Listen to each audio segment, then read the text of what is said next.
All right. So today is our first of three sets of speakers for the $68 speaker shootout. Got three pairs of speakers for $68 each on Amazon. Uh, Today we'll be looking at the Elac 4-inch passive bookshelf speaker. On Amazon, that's what it's called, and like the name of it or whatever. The actual model number is the BS41-BK. You can find that in description on Amazon. Speaking of description on Amazon, the product page has basically no information about this speaker. All you will find out is that it's a 4-inch speaker, and they might have the dimensions on there. But I've got more info because these things came with a manual. So from the manual, it's a two-way bass reflex enclosure. Let me actually go over here. Got the grill off on this one. So as you can see here, we got a 4-inch polypropylene cone woofer and a 1-inch cloth dome tweeter. So frequency response on this one is 48 hertz to 35,000 hertz. Human hearing stops around 20,000 hertz, so you're probably never going to get that extra 15,000. Your dog will be able to hear it, so that's pretty cool. Good speaker for dogs. I did do a frequency response test with these, and you can start hearing them around 46 hertz. I got a little bit of crud on my speaker, which is pretty good. It's a pretty small speaker, so to get down to 46 hertz on a 4-incher, hey, that's not bad. Impedance is 6 ohms with a sensitivity of 84 decibels. So these aren't really the easiest speakers to drive, but with my setup, it got plenty loud, wasn't really distorting or anything. So take that as you will. Crossover is at 2000 hertz, and from that frequency response test that I did, that seems about accurate. The woofer doesn't necessarily stop at 2000 hertz. It does blend with the tweeter, but around like 2200-ish, it's pretty much not producing any noise, which is good. Max power is 80 watts. They don't say anything about the RMS on this speaker. I couldn't even give you a guess on that, but it seems to be doing fine with my receiver. My receiver is a Denon DRA297. Does 50 watts per channel, so at most I'd be pushing 50 watts to each of these, but I didn't even crank it that high. Just usually listen at around what is 0 decibels on it. So I think it goes much higher than that. I don't know because it gets too loud, so it doesn't matter, at least in my setting. I am running these. All right, so like I said, Denon DRA 297A, I think is what it's called. Oh no, it's just Denon DRA 297. There's no letter after it. Going through the Prozor DAC, that's like $15-$20 into my TV in my office that's hooked up to my server computer that has all my music files on it. So dimensions on this thing: 6.6 inches width, got 10.9 inch height, and 8.9 inch depth. So for a 4-inch bookshelf speaker, this is actually a pretty beefy boy. They're also pretty heavy. Can lift it with one hand, but it's not necessarily the most comfortable. I'm not the strongest person, but I'm also not the weakest, but it's pretty hefty. Let's start taking a look on more sides of it. So here on the back, you can see the port. It's a pretty big port. It's flared, and you can also see the magnet for the tweeter there. It's a very beefy magnet for a tweeter. Also, you got these posts here. They're basically just like clip-ons, but they screw in and out. They were really tight at first whenever I got them in. I didn't even know if they screwed on or not. They might also accept banana plugs, but I don't use bananas on my test bench because not every speaker accepts banana plugs. Most of them just do clips. So I just have bare wire running into it. But they're not the easiest to use. It's kind of hard to twist them. I mean, I don't really have big fingers, but it's a little tight in there. And the screws are pretty tight. So you can only get a few, maybe like a third or half of a revolution at a time. So it's kind of annoying. Probably the worst part of the speaker, honestly. I don't like it. If it accepts, I'm pretty sure it accepts banana plugs. So if you use banana plugs, then it might not be an issue. But the angle is kind of weird. Might be a little tight for some. You might need an L-shaped banana plug to really use it pretty well. But personally, this is my least favorite part of the speaker. And that's not really saying much because I love pretty much everything about this speaker. These sound so fun. These are fun speakers to listen to. But we'll get to that soon. Turn us back around so y'all can see it. As you can see, they have a black vinyl finish. They look pretty good. They're pretty classy looking speakers. Definitely not like the most beautiful thing ever, but at $68,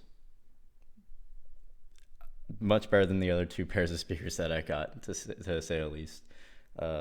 Here's just a look at the little speaker cover. Clean looking, little honeycomb pattern on the hexagon, honeycomb pattern on the back. They can kind of see through. They're nice. I mean, I never use my speaker covers, so if you do use your speaker covers, this is what it looks like. Kind of looks pretty cool. It doesn't cover the whole front of the speaker, so you get a little bit of the like an outline, and there's a little Elac logo down there. Kind of looks like an older speaker. Like if you like look at like old vintage speakers, usually like the floor standing ones, they'll be like more, on the bottom, but the cover only covers basically like the speakers. So it's kind of got that cool look going for it. Personally, I'm just not a fan of speaker covers. I love the bare look. I think it's kind of cool. But anyway, Elac recommends having them 1 to 2 feet away from the wall, which does make sense. I mean, it is rear ported, and these are putting out a lot of air. It's a pretty big enclosure for a 4-inch speaker. They're bigger than the 5 1/4 inch Mookies that I picked up also for $68. These are, I mean, they're not huge, but these are big. These are big speakers, especially for a 4-inch, and they're very heavy. Probably about 8 pounds each, which is also heavier than the Mookies. So they're $68 on sale. The MSRP is $149, and you can kind of tell with the build quality. I mean, it does feel like a speaker that costs more than $100. Everything is pretty nice on here. Oh wait, I'm on the wrong side. And that's a pretty deep sounding cone when you give it a little press. And you got a cloth dome tweeter. It's got a very nice grill that has like a baffle around it to help with the waveforms from the sound. The binding posts do look really good, no matter how inconvenient they are. At least they look good. You got a nice port. You saw the magnet on the back of this tweeter. It is big. It's a big magnet for a tweeter. But yeah, 1 to 2 feet away from the wall. In my setup, I have them on stands, and they're about 9 inches away from the wall. And there's a lot of bass response from them whenever you have them that far at that distance. I cannot get them pulled out any farther. That's just not how my setup works. But 9 inches away from the wall, these sound fun. They sound great, so I wouldn't worry about that too much. I just wouldn't have them press up against the wall. So as long as you give them some space to breathe, these are going to sound great. I also sit 4 feet away from the speakers, so they're 9 inches away from the wall, from the back of the speaker. The 1 of 2 foot measurement might be from the front. The documentation wasn't very clear, but for my other set of speakers that I have that came with instructions, it was from the front, not from the rear. So 9 inches from the rear might actually work out, because then that'd be, how deep are these? 8-ish inches, almost 9 inches deep. So I'd be about a foot and a half away from the wall if it's from the front. And they sound good from there. So I wouldn't worry about placement too much. I didn't toe these in at all. I just had them flat against my listening position. Because again, I sit 4 feet away. There's really no need to toe in. I have done it before and on other speakers, and it just doesn't really make much of a difference for my seating position. But as I've said before, these are fun. These are really fun speakers. They give a great first impression. Usually whenever I set up a new set of speakers, I like to give them like a critical listen before really just trying to, dive in and give a honest listen to it. Like just, have some fun. But these, I put on Heart's Magic Man off their album Dreamboat Annie. And I ended up just listening to the whole album because they just sound fantastic. These are... Oh, it's raining now.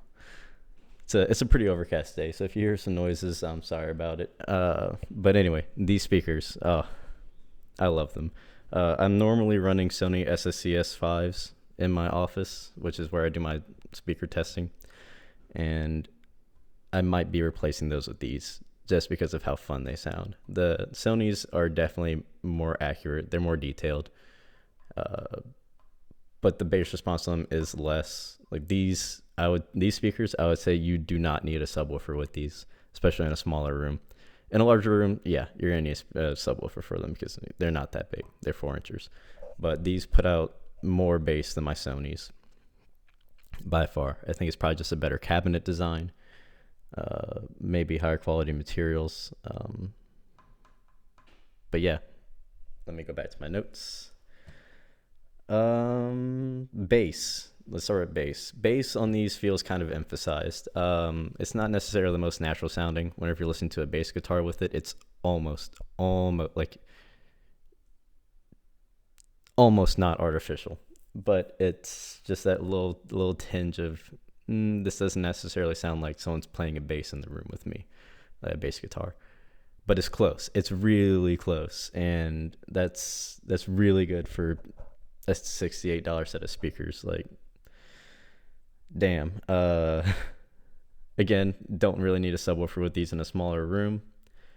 Kick drums on these are pretty awesome. They'll kick you right in the face. These aren't boomy, but they're also not tight.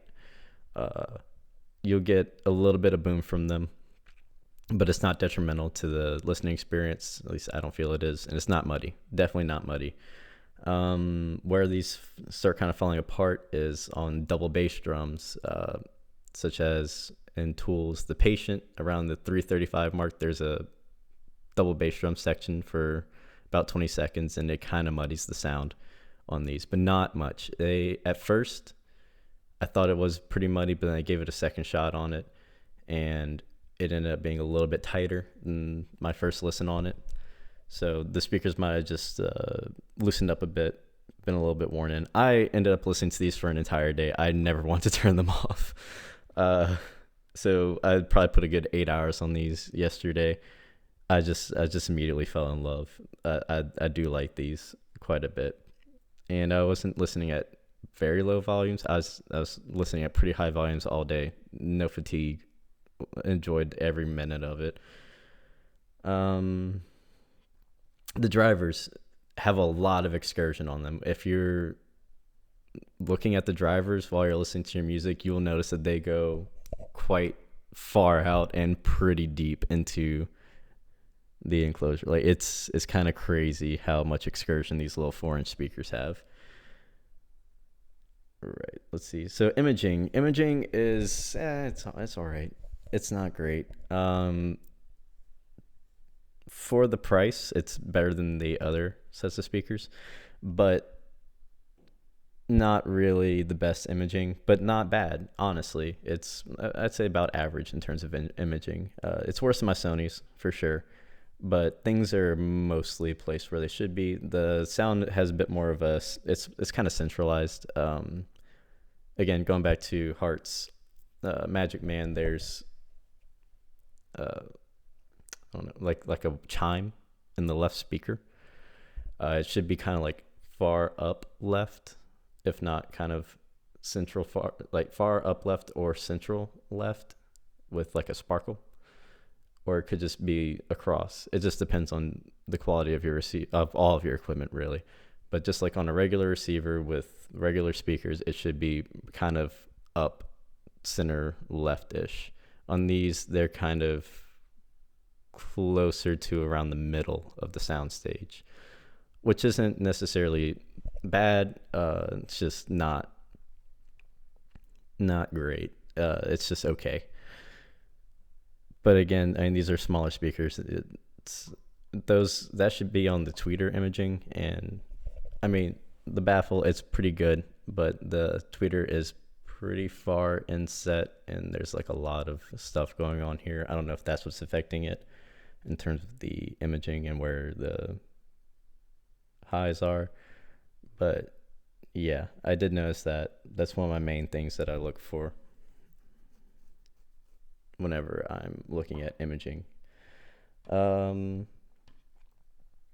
But guitars, everything else, pretty much well placed with these, but the sound does get kind of centralized. You won't be blown away by where everything is on these speakers, but you will, and probably, I think for around 99% people, those who aren't really snobby, you're gonna pretty much love how these sound, because they sound great. Mids are pretty strong on these. Vocals sound great. Guitars sound great. Again, going back to that Heart album, the guitars, you could hear the distortion on each string. It's really beautiful. Very, very fun to listen to. Gives it a, I don't know, just, it's an enjoyable listen on these speakers. So I definitely recommend, if you like the album Dreamboat Annie by Heart, give these speakers a shot. I hadn't listened to the album before, but listening to it on these speakers, it makes me want to listen to that album more on more speakers, see how it sounds everywhere. But highs are good.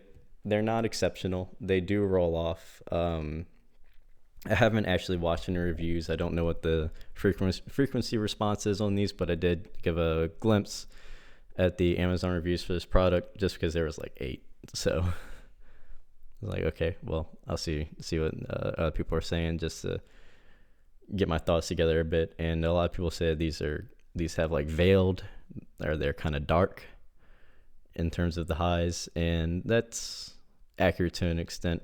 Cymbals aren't really that strong on these. I wish that they had a little bit more crash to them. I do enjoy highs. That's one of my main listening points for speakers. And these, they didn't do them well, but they weren't detrimental to the experience in any way. Still a great sounding speaker.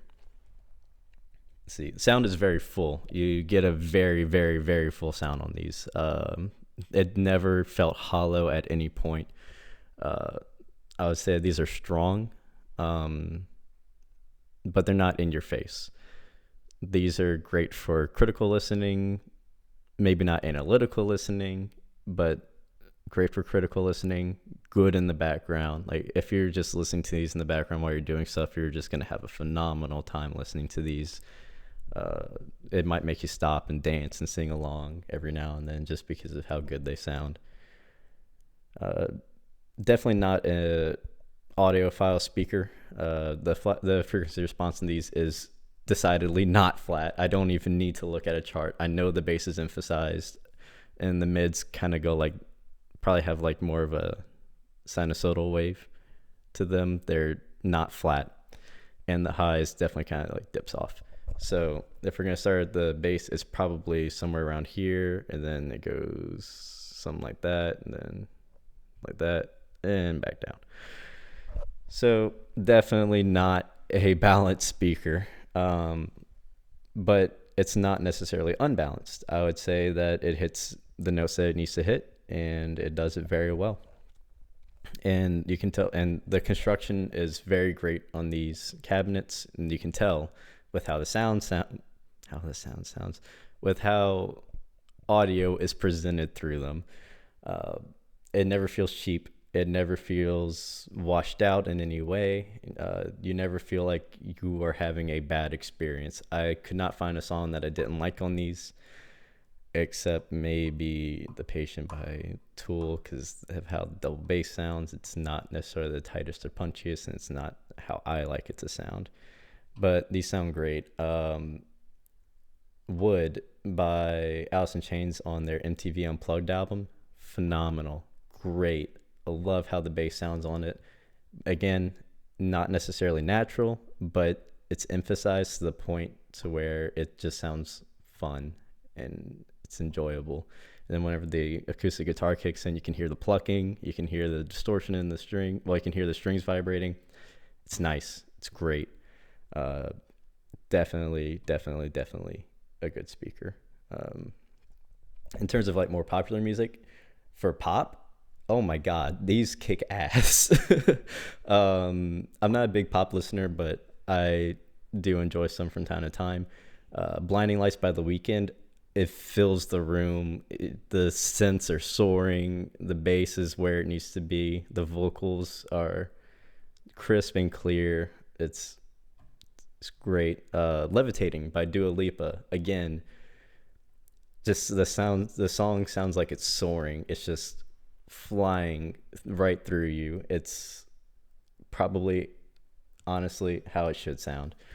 It's fun. It makes pop really fun. Like every pop song I listened to on these speakers was just so fun. In terms of more laid back music, I didn't really listen to too much on these. It's not really my cup of tea. But Meat Puppets, Up on the Sun, it sounded all right. It wasn't really my best experience with that song. I think the Sonys do it better. But more pop. Bad Guy, Billie Eilish. The bass at the end of the song, usually you need a subwoofer to hear that or to get some good impact from it. But with these, pretty damn acceptable. It's a very deep note at the end of the song. It's hard to reach by a speaker, but it does it. Usually I'd much rather have a subwoofer for that song, but this does fine. And I couldn't complain. In terms of rap, Kanye West, Black Skinhead, the drums on that song sound amazing on this.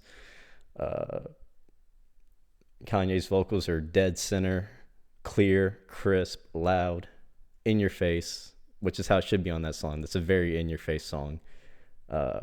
His song with Jay-Z about them boys out in Paris, amazing on these. It's the only time I hooked up my subwoofer on these because the song just came up on shuffle and it's a fun song. But honestly, I don't know if my subwoofer even made much of a difference. I could have listened to that song just fine with these, no subwoofer. All the Lights, Kanye West. I think I pretty much only listened to Kanye on these speakers. I didn't really hit any other rappers.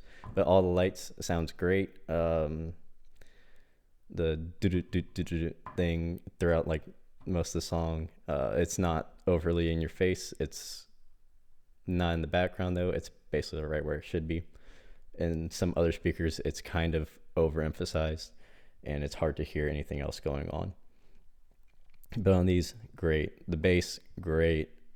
Can't complain. Very, very rich bass on these. Wouldn't need to hook up a subwoofer in a smaller room for sure. And these like power. Once you start listening to them, you're like, well, what if I turn them up a little bit louder? You turn them up a little louder, they sound clearer. They sound bigger. They sound heftier. They sound great. And there's no distortion. So then you turn it up a little louder and it's still sounding fantastic, and it makes you want to just listen to it louder and louder. I do cut myself off at a certain volume because I don't want to disturb my neighbors.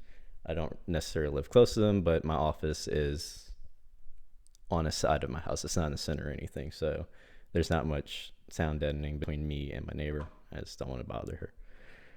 So these will take power if you have it. Definitely give them some power. They sound fantastic.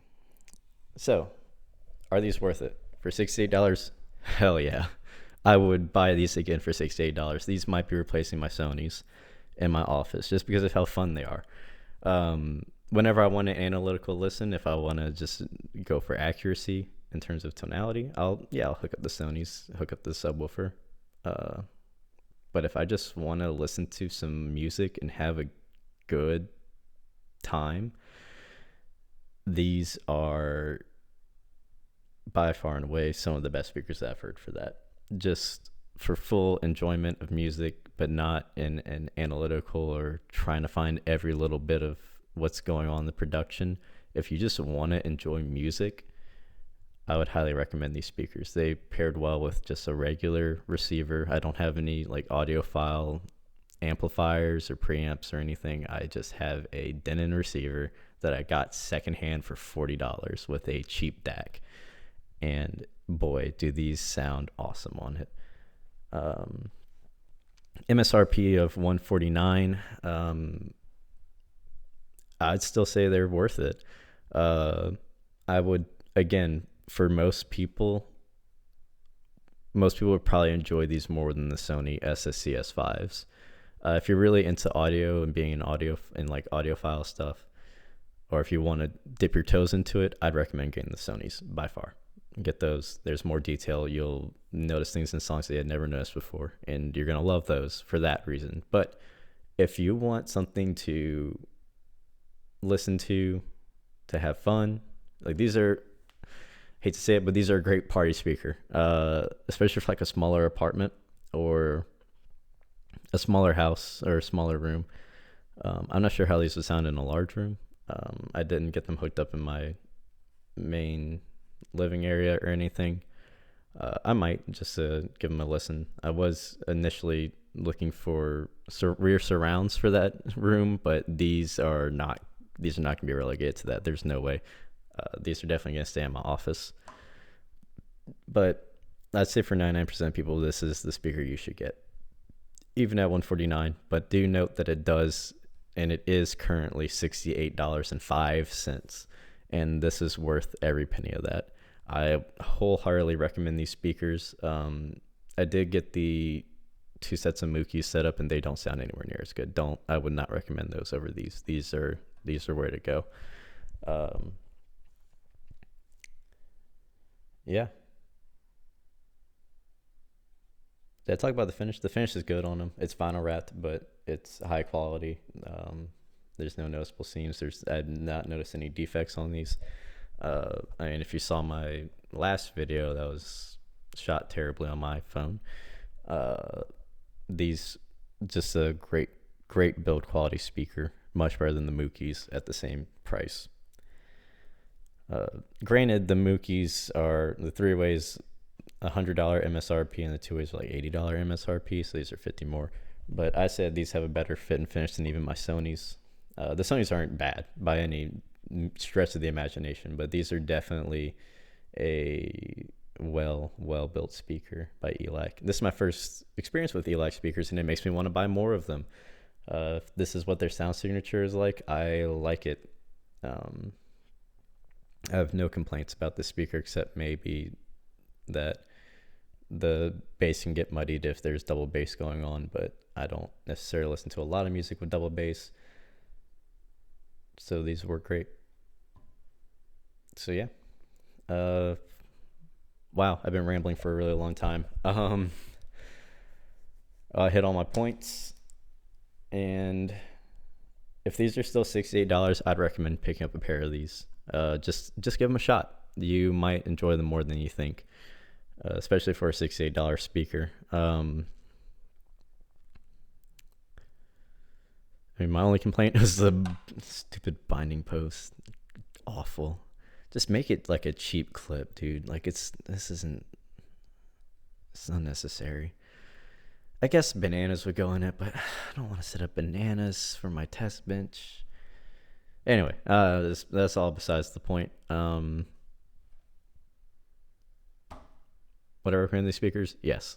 Let's call it there. Thanks for watching. I'm your host, Grant, with Tech and Grant, and signing off.